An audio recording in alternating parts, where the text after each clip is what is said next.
아이들 수학 단원평가 시험지 어떻게 확인하고 계신가요? 점수 보고 틀린 거 다시 풀고 보통 그렇게들 하고 계시죠? 또 선생님들마다 시험지를 주시는 분도 있고 아닌 경우도 있고 그런 것 같더라고요. 오늘은 저희 세 아이의 경험을 바탕으로 단원평가 시험지를 통해서 아이의 시험 보는 태도를 확인하는 것이 얼마나 중요한지를 한번 이야기해 보려고 해요. 그리고 평소에 시험을 잘 보게 하기 위해서 해주고 있는 말들도 이야기와 함께 풀어서 말씀드려 보겠습니다. 그래서 80점대 언저리에 있었던 저희 아이가 지금은 평균 95점 이상 받게 된 팁을 말이죠. 초등 단원평가는 어렵거나 큰 의미가 있는 건 아니지만 아이들이 스스로 점수를 가지고 자신의 위치를 고정시켜 버리기 때문에 점수를 잘 받게 하는 것이 아주 중요한데요.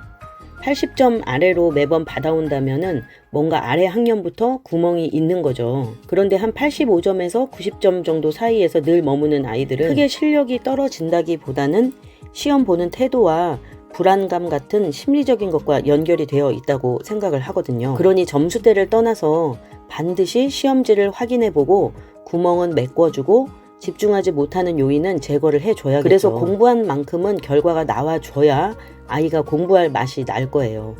전에 엄마들하고 이야기를 하다 보면은 우리 누구누구는 꼭 아는 건데 실수로 틀린다라고 얘기하시는 분이 계셨거든요. 시험에서는 실수를 덜 하는 것이 곧 실력인 거죠.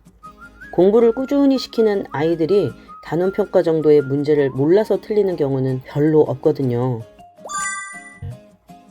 시험지를 보면 흥분해서 쉬운 걸 실수하는 아이, 학교 단원평가를 우습게 보고 장난치듯이 시험 보는 아이, 집에서는 대충 하는데 시험은 집중해서 잘 보는 아이. 이 세 가지 경우는 저희 세 아이들의 경우인데 단원평가 결과를 보고 파악을 했고 지금은 모두 단점은 고치고 장점은 더 발전시켜서 매번 95점 이상의 점수를 받고 있거든요.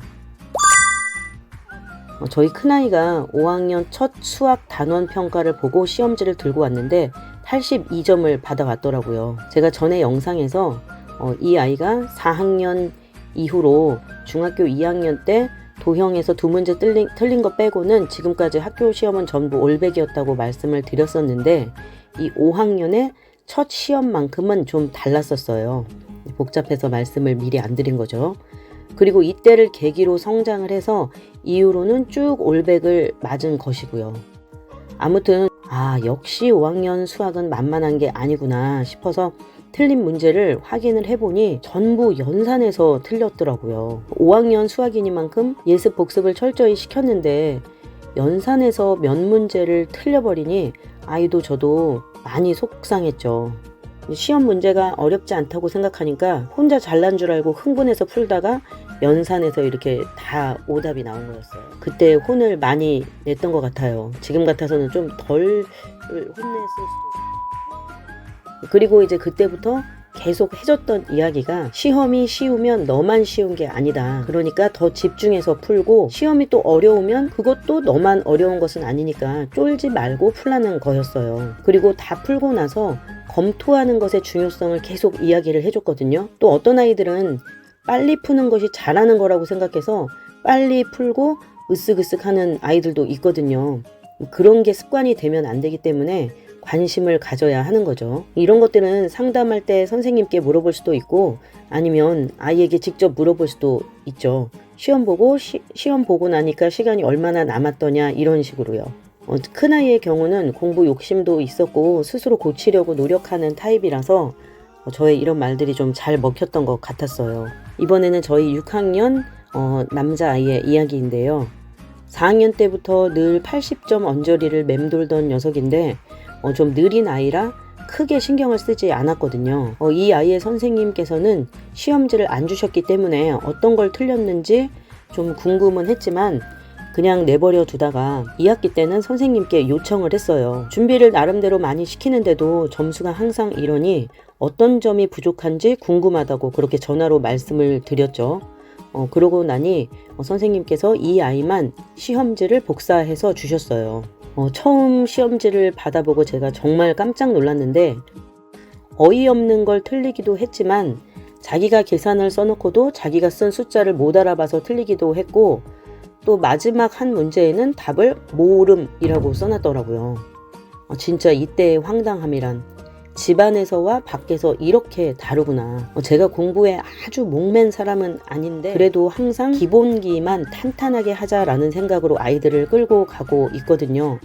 그런데 정말 충격이었죠. 확실히 남자아이들은 뭔가 다르더라고요. 사실 이 아이는 제 조카인데 그동안 제가 복잡해서 또 말씀을 못 드렸죠. 제가 학습을 돌보고 있기 때문에 편의상 새 아이라고 하고 있으니 이런 것들은 양해를 좀 부탁드릴게요. 아무튼 눈물 콧물 쏙 빼고 나서 모든 시험을 정성껏 치라고 귀에 못이 박히도록 이야기를 해줬어요. 하나에서 대충인 사람이 모든 것에서 대충일 수밖에 없다. 힘들게 공부해서 남 좋은 일 시키지 말고 네 거 잘 챙기라고요. 그 이후로 이 아이 역시 이제 꾸준히 점수가 올라가서 5학년부터 6학년인 지금까지는 평균 95점 아래로 내려가지 않았고 5학년부터는 스스로 확실하게 공부 잘하는 사람으로 인식을 하고 있어요. 이 아이가 자기 반에 잘하는 다른 남자아이를 좀 부러워하는 것 같더라고요. 너와 그 아이의 차이는 정성껏 하는 차이다. 너도 그렇게 될 수 있어 라고 여러 번 이야기를 해줬어요. 그리고 지금 현재 5학년인 막내는 좀 특별한 경우였는데요. 이 아이는 느리기도 하지만 놀고 있는데도 더 격렬하게 놀고 싶은 그런 아이거든요. 공부 습관을 잡기가 여간 힘든 게 아니거든요. 제가 지난 동기부여 영상에서도 말씀드렸었죠.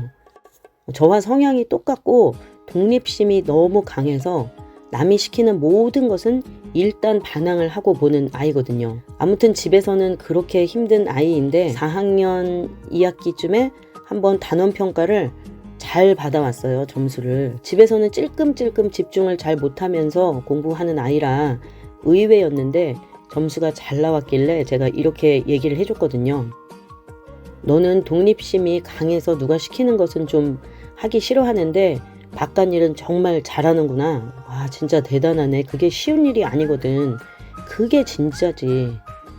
이후로도 이제 자주 같은 말을 해줬고 가족들이 모였을 때도 이런 얘기를 많이 해줬어요. 이런 칭찬을 받은 아이는 스스로 나는 바깥일을 잘 하는 사람, 학교에서는 뭐든지 스스로 잘 해결하는 사람, 이런 정체성을 갖게 되었고 그 이후로도 시험을 볼 때마다 집중력을 발휘해서 공부한 만큼 그 이상의 효과를 보고 있죠. 전에 제가 이 아이의 성향을 잘 파악하지 못했을 때는 이런저런 말들로 아이를 불안하게 만들었었거든요. 제가 이제 그렇게 하지 않고 나서 마음이 편해지니까 훨씬 집중이 잘 되었던 것 같아요. 이렇게 시험을 보고 난 후가 정말 중요한 거거든요. 구멍은 메꿔주고 어떤 태도로 시험에 임하는지를 부모가 알아야 아이에게 맞는 방향을 제시해 줄 수가 있거든요. 우리 애는 한 귀로 듣고 흘린다라고 얘기를 하는 사람도 있어요. 어른은 안 그런가요? 누가 뭐라고 충고해주면 잘 듣고 바꾸게 되던가요? 계속 이야기를 해주셔야 해요. 부모님이 중요성을 알고 있으면 계속 얘기해 줄 수가 있거든요. 한두 번 얘기하니까 안 되는 거예요. 자꾸 얘기해주면 자기도 잘하고 싶은 마음이 있기 때문에 어느 땐가는 생각이 나면은 그렇게 해보려고 하게 되거든요. 부모가 챙길 것이 많아서 힘든 시대인 것은 맞죠. 하지만 초등 때 바짝 신경을 좀 써두면 아이가 클수록 부모는 편해지고 아이도 성적이나 학교 생활로 고생하는 일이 줄어들기 때문에 지금은 좀 힘들더라도 오늘도 힘을 내시면 좋겠네요.